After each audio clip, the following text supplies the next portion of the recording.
Bonjour, je suis le frère Thierry Hubert, je suis le producteur du CFRT qui en particulier produit cette émission phare du service public le jour du Seigneur, le dimanche matin, et qui a travaillé et promu ce prix Philoxénia à l'adresse des 14-24 ans.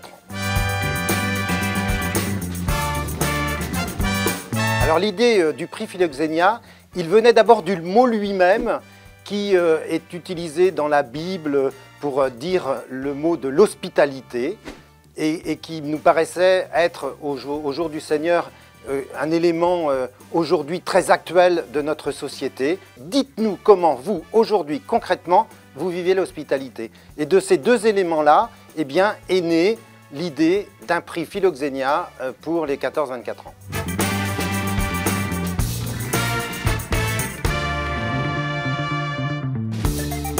Eh bien, je pense que l'élément important, c'est d'être concret.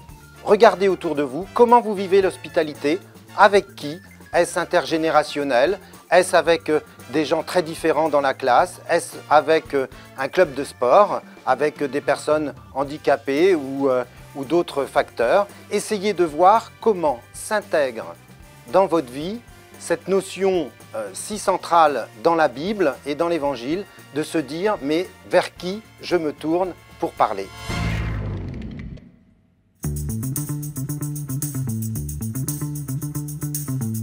Alors, à vous qui voulez candidater pour le prix Philoxénia, moi j'ai envie de vous dire, ne cherchez pas des idées qui seraient trop abstraites, soyez concrets, réfléchissez déjà autour de vous. Quelle est votre manière de vivre l'hospitalité? Quelles sont les réticences? Quelles sont un peu les zones un peu plus grises où vous avez du mal à vivre cette hospitalité?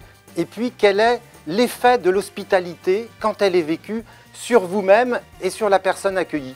Et je crois qu'on aura là une très belle histoire à raconter.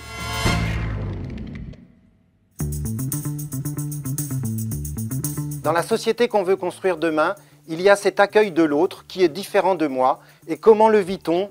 Comment on peut avoir peur, mais comment aussi eh bien, cela donne de la joie à la vie. Et donc on a aimé vous donner la parole et vous donner l'image.